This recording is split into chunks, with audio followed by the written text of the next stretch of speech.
It started with a voice so low I almost missed it. A shaky whisper cutting through the dry Wild West air. "Please don't, I'm begging you." I remember feeling my chest tighten the moment I heard it. There was fear in that voice, real fear. The kind that doesn't come from a simple warning. The kind that comes from someone who has already seen what happens next. But the rancher didn't stop. He didn't even slow down.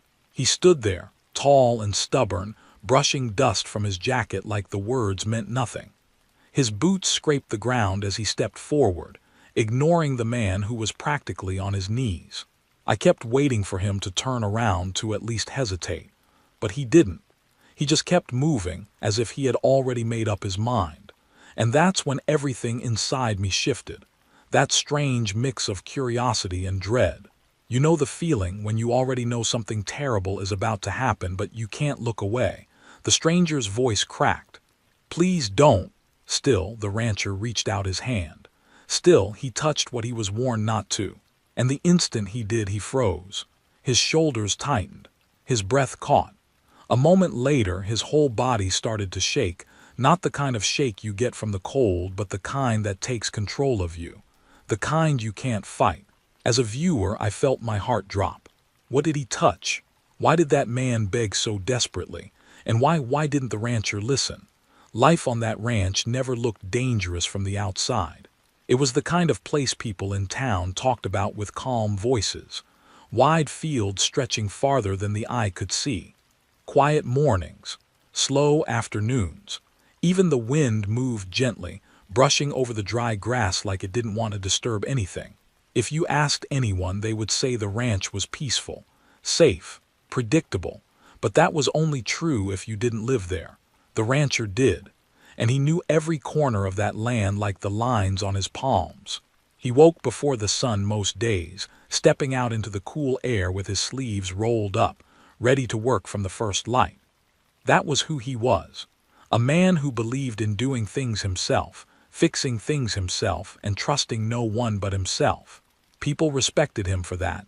Some feared him for it, but no one questioned him. He wasn't cruel, just made of stone, hard to move, hard to convince, hard to shake. And over the years, that stubbornness shaped everything around him. His ranch looked clean, strong, cared for. His horses were trained well. His fences stood straight. Even the land itself seemed to obey him. But lately, a few things had started to feel off. Not broken fence posts or missing cattle, those were normal problems. This was different, and even if he didn't admit it out loud, he felt it too. Little things, small things, things easy to ignore at first. A patch of earth turned over when no animal had been there. Hoofprints that didn't match any horse he owned. Wooden posts with thin scratches down the sides as if something sharp had pressed against them. A faint smell in the air some mornings. Metallic, cold, out of place, like the scent of wet iron. He would wrinkle his nose and shake it off, telling himself it meant nothing. And every time he brushed these things away, I felt that small twist in my stomach. The one that says, "No, something's wrong." Because I've seen enough stories to know when the ground is trying to speak. The rancher didn't listen to those signs. He had lived too long believing the land belonged to him, that nothing could surprise him, nothing could scare him. But the land had its own secrets. Still, the rancher went about his days like nothing unusual was happening. He tended to the livestock, checked the water troughs, repaired a loose board here or there. He ate lunch at the same time, walked the same trails, counted the same herd. Routine was safety to him. Routine meant control, and he needed that feeling more than anything. But even then, even in the middle of his predictable days, odd little moments kept slipping through the cracks. Once, he heard a sound from the far edge of his property. Something between a whistle and a groan. He stopped, listening. The air held still, waiting. Then everything went silent again. Too silent. Not the silence of peace, but the silence that watches. Another time, one of his horses refused to walk near the old cluster of trees behind the barn. It planted its hooves firmly, head raised high, breathing sharp and fast, eyes wide as if it saw something the rancher didn't. He slapped its side gently, told it to move, but it wouldn't. It trembled instead, and eventually he gave up, mumbling something about animals being sensitive to the cold. But it wasn't cold. The sun had been burning that day. I kept feeling it as I watched, this tension closing in, slow but steady, like something creeping under the ranch, settling between the roots of the earth, waiting for its moment. And the rancher, with all his strength and pride, kept stepping right past the warnings. He didn't trust fear, not even the quiet kind. People in town had noticed changes too. They whispered about strange lights seen late at night near the ranch. They mentioned odd noises echoing across the open fields. They wondered if the rancher had heard anything. But when they asked him directly, he just gave them that strong look of his, the one that shut down conversations fast. They didn't push further. Nobody ever pushed him. But I kept watching him carefully, noticing how his jaw tightened whenever someone mentioned those rumors. He didn't like admitting he was unsettled. For a man like him, fear was a weakness, and weakness was unacceptable. Yet it was clear something had begun to unravel in the shadows of his land. You could feel it in the wind sometimes, in the way the birds didn't fly near a certain part of the ranch anymore, in the way the ranch dogs paused before crossing certain paths. They would look toward the same spot, ears low, bodies tense, before turning away quickly. That should have been enough to make the rancher question things. But no, he had lived too long believing he could outstare anything. Still, deep down, he sensed the shift. He just didn't want to face it. He spent more time walking the property than usual. Long, slow walks with his hands behind his back, boots kicking dust as he studied the ground. He didn't say it, but I could tell he was searching for answers. He just didn't know what he was looking for, or maybe he did, but he didn't want to name it. And the nights were getting worse too. The quiet wasn't peaceful anymore. It felt heavy, thick, like the darkness itself was watching him. Sometimes he woke up in the middle of the night, unsure why. The moonlight would pour through the window, and he'd just stand there, staring out into the far distance, eyes squinting, trying to see if something was moving out there. And every time, he returned to bed a little later, a little more bothered, a little less himself. But none of that prepared him for the moment when the stranger showed up. The man who carried fear in his eyes like a memory he couldn't escape. The man who looked like he had run for miles with something chasing him. The man who stepped onto the ranch with trembling hands and said the one thing the rancher never expected to hear. Don't go to that place. Don't touch what's buried there. Please, I'm begging you. And that was the moment everything in me went still. Because something in the stranger's voice told me the rancher's quiet days were over. He showed up at the ranch the way bad news usually does, quiet, shaky, and unexpected. It was late afternoon, the kind of time when the sun hangs low and everything turns gold, soft, and calm. The rancher was finishing his work for the day, wiping sweat from his brow, thinking about dinner, thinking about nothing out of the ordinary. And then he saw a figure stumbling toward the gate. At first, he thought it was just another traveler passing through. People sometimes wandered across long roads in the Wild West, looking for water, shelter, or a place to rest their horses. But as the figure came closer, it became clear this man wasn't traveling. He was escaping something. His clothes were torn. Dust covered his shoulders. His steps were uneven, like each one took more effort than the last. When he reached the fence, he grabbed the top rail to hold himself up. His breathing was rough.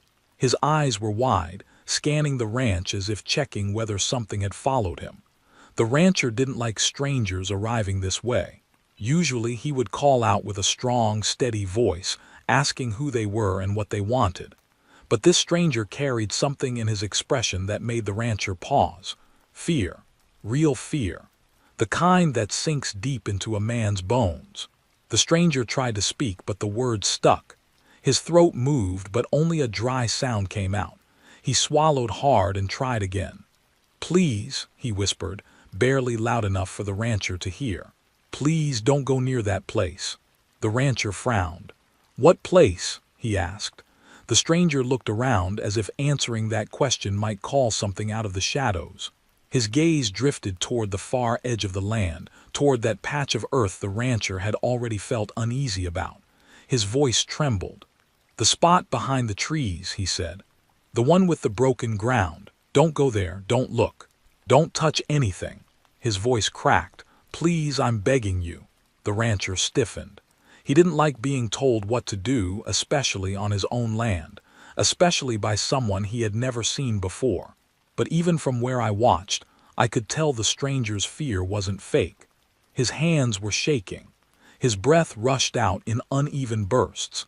He kept glancing over his shoulder as if expecting something to rise from the earth and drag him back. Still, the rancher wasn't someone who trusted fear. He believed fear made people exaggerate.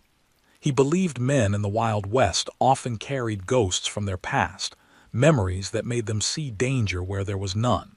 So he studied the stranger with calm, skeptical eyes. "What happened out there?" the rancher asked, voice steady. "What did you see?" The stranger shook his head quickly. "I didn't see it," he said, voice cracking again. "I heard it. I felt it. The ground wasn't right. Something was buried there, something that shouldn't be." He swallowed and wiped the sweat from his brow. "I tried to cover it. I tried to hide it, but the land, it kept pushing it back up." The rancher's jaw tightened. "You buried something on my land?" he asked, suspicion rising like a slow-burning flame. The stranger's face twisted with regret. "I didn't mean to," he whispered. "I didn't have a choice." His voice lowered into a trembling breath. "It wasn't supposed to be found." The rancher stepped closer, boots kicking up dust, his shadow falling over the stranger. "What exactly did you bury?" The stranger backed up a step, clutching his coat as if protecting himself from the question alone. "I can't tell you," he said. "If I speak it out loud, it remembers, it listens." His voice grew thinner. "But whatever you do, don't open it, don't touch it." The rancher didn't answer right away. And as I watched him, I could see it, his pride starting to rise, his stubbornness taking shape. He didn't like fear controlling a man, and he definitely didn't like secrets. The stranger saw it too. He saw the resistance forming behind the rancher's eyes, and that terrified him even more. He dropped to his knees in the dirt, hands sinking into the dust, voice breaking completely. "Please," he begged, tears mixing with the dust on his face. "Don't go there, don't touch that box, don't do what I did." He looked up, eyes desperate. "You think you're strong, but this isn't about strength." The rancher shifted uncomfortably. He wasn't used to grown men crying in front of him. He wasn't used to desperation either.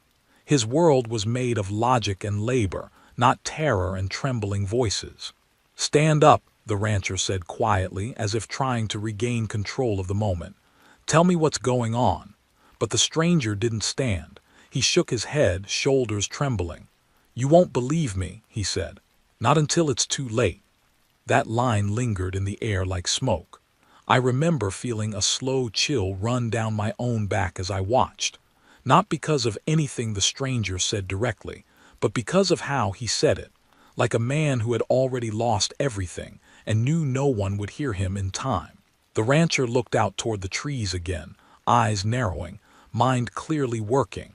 He didn't like mysteries. He didn't like warnings without answers. And he certainly didn't like another man deciding what he should or shouldn't do on his land. But even then, even in that moment, I could see something shift in his expression, just for a second. A flicker of uncertainty, doubt, maybe even fear. Then it faded, replaced by that old, familiar stubbornness he wore like armor. "Tell me why I shouldn't go," the rancher said, voice firm. The stranger stared at him with eyes full of old nightmares. "Because," he whispered, "once you hear it calling, you'll never be able to unhear it." The rancher's breath tightened, even if he didn't show it. But the stranger wasn't done. He leaned forward, voice trembling with a warning that felt heavier than the dust around him. "And whatever is inside that box, it remembers the hands that open it." The rancher didn't respond. He simply stood there, silent and thinking. And in that silence, I felt the whole land hold its breath, waiting to see whether he would listen to the warning, or walk straight toward the thing the stranger feared most. For a long moment, the rancher didn't move. He just stood there, staring at the trembling stranger, the dust swirling around his boots like the land itself was waiting for his decision. The stranger's warning hung in the air, fragile, desperate, almost unbelievable, and I could see something change in the rancher's expression. A tiny shift, a tightening in his jaw, a small spark in his eyes. Not fear, curiosity. The most dangerous kind. Even from where I watched, I felt the tension start to swell. The stranger's fear was real, so real it seemed to stick to his skin. But the rancher, he didn't scare easy. And he never had patience for secrets, especially on his own land.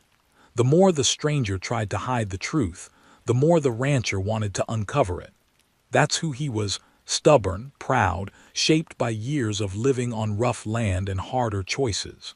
He believed every problem had a cause, every mystery had an answer, and every man, no matter how afraid, knew more than he was saying. So he stepped closer to the stranger, his voice calm but edged with steel. "What exactly did you bury?" he repeated. The stranger shook his head violently. "Don't ask me that, don't make me remember." The rancher exhaled in frustration, turning away for a second. His hands rested on his hips and he let out a low breath. I could practically hear his thoughts, the irritation, the suspicion, the unwillingness to accept such a vague warning. He hated things that didn't make sense. He hated being told don't. And he hated more than anything when someone tried to control him, especially on his land. That was when I knew he wouldn't let this go. He didn't shout. He didn't threaten. He simply made up his mind. Quietly, firmly. Like a man who had already survived too much to be intimidated by shaky voices and hidden boxes. He stepped past the stranger, one slow step at a time. The stranger scrambled to his feet, panic flooding his face. "Where are you going?" "To see what you're so afraid of," the rancher replied without turning around. His tone wasn't angry, it wasn't even harsh. It was worse than that, it was final, solid, unshakable. The voice of a man who believed no danger existed that he couldn't handle. The stranger rushed in front of him, blocking the path like a last line of defense. His hands were trembling, his breath sharp and uneven, but he still stood there, as if stopping the rancher might be the one good thing he could do before whatever haunted him returned. "Please," he whispered again, "don't go there." His voice cracked. "You don't understand what's inside that ground." The rancher's gaze hardened. "Then tell me." The stranger pressed his lips together, eyes darting away. He couldn't, or wouldn't. And that silence, that refusal, that was the final push. The rancher shook his head, stepping around the man. "I don't have time for riddles," he said. "If something's wrong on my land, I'll see it for myself." The stranger grabbed the rancher's arm in a sudden burst of desperation. "You think you can handle it, but you can't. It's not like anything you've ever known." The rancher pulled his arm away, not violently but firmly. "Let go," he said, and the stranger's hand fell back to his side. I felt the air shift then. Like the whole ranch took a slow breath, preparing for what was coming. Even the wind seemed to hush, the tall grass leaning in a certain direction, pointing toward that hidden spot behind the trees. The rancher started walking, not fast, not slow, just steady, purposeful. His boots pressed into the dirt, leaving deep prints behind him. The stranger followed a few steps, hands half reaching forward, unsure whether to pull him back or run away from the direction he was heading. "You don't know what you're doing," the stranger whispered behind him. "You don't know what it wants." But the rancher didn't respond. He kept walking, shoulders squared, head straight, eyes locked on the trees at the far end of the property. A place he had passed 100 times without a second thought. Now that small patch of land felt heavier, darker, like it had been waiting for someone to challenge it. And I felt myself lean forward, heart pounding a little faster, because I could see where this was going. The rancher wasn't the kind of man who turned back. Still, there was something unsettling about the way he moved. It wasn't just curiosity anymore. It felt like something was pulling him. Like the warning had only made the mystery stronger, the urge sharper. The stranger stumbled after him, calling out, "It's not just a box." His voice cracked with raw fear. "It's not buried, it wakes." The rancher paused mid-step. Just a small pause, but enough for me to feel the tension crawl up my spine. He turned his head slightly. "Wakes from what?" he asked. The stranger shivered, eyes filling with something close to grief. "From whoever disturbed it," he whispered. "From whoever opens it." The rancher stared at him for a long moment, then turned away again, moving toward the trees. And as he walked, I could almost feel the land grow tighter beneath his boots. The soil seemed to shift subtly, the branches swaying without wind. Even the sound of birds in the distance softened, like the world was preparing for something it didn't want to witness. The stranger stopped following, his feet rooted into the ground, fear locking him in place. His voice dropped into a hoarse whisper. "It remembers the last person who touched it." His eyes followed the rancher's fading silhouette. "And it never lets go." The rancher didn't hear him, or maybe he did, but he didn't care. He took another step, and another, and another, heading straight toward the place the stranger begged him to avoid. A place the rancher would soon wish he had never set foot near. The walk toward the trees felt longer than it should have. Maybe it was the silence. Maybe it was the tension tightening in the air like an invisible rope. Or maybe it was the way the rancher didn't look back even once. Not when the stranger called out. Not when the wind shifted. Not when the land itself seemed to press in around him. From where I watched, every step felt heavier than the one before it. The ground didn't look different at first, just dirt, grass, old roots twisting under the surface. But something about the air felt wrong. Too dry, too still, like the breeze was holding its breath. Even the birds avoided the area overhead, circling far away, wings beating fast. The rancher reached the line of trees, their branches bent low, forming a crooked arch. He stopped underneath it, scanning the shadows. Nothing moved. Nothing made a sound. Yet there was a tension there, a quiet pressure, like the space itself was watching him.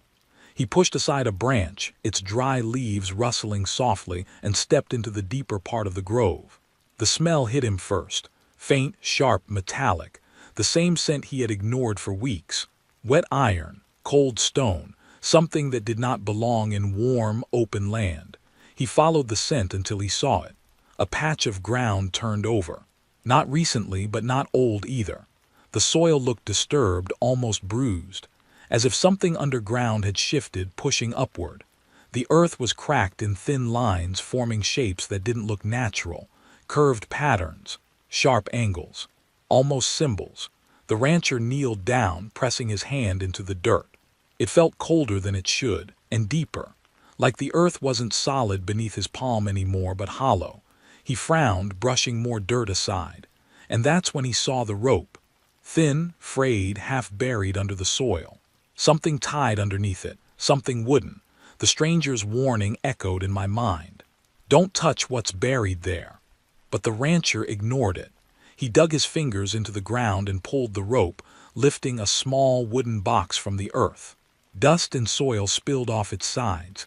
The box was old, older than anything else on that ranch. The wood was dark, almost black, with carvings etched into its surface. Not words, not letters, symbols. Strange ones that curled and bent in unnatural ways. The rancher stared at the box, turning it slowly in his hands.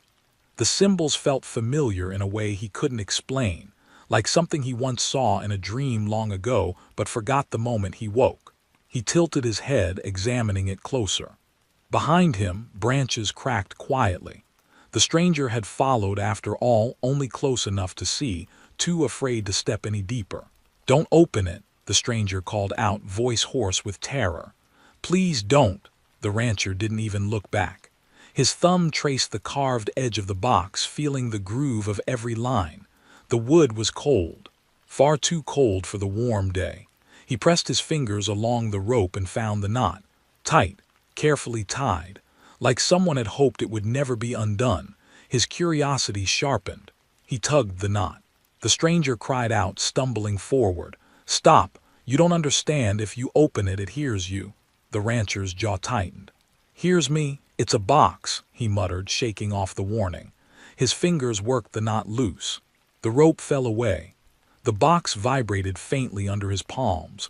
I felt my breath catch as I watched. That wasn't imagination. It wasn't wind. The box moved, shuddered just once, like something inside shifted. The rancher brushed dirt from the lid. The metallic smell grew stronger. The air grew colder. And then, without hesitation, he placed his thumbs on the edge of the lid and lifted. The moment the lid opened, the world seemed to snap. A sound echoed through the grove, not loud, not sharp. A soft hum like breath drawn in for the first time in centuries. The rancher's shoulders jerked. His eyes widened. His body stiffened. He froze. His breath halted mid-chest, trapped like a stone pressed inside him. His fingers locked in place on the box. A faint tremor ran up his arms, small at first, then stronger. The stranger collapsed to his knees behind him, clutching his head, murmuring something under his breath, something broken. No, no, not again. The rancher tried to breathe, tried to speak, but the sound wouldn't come.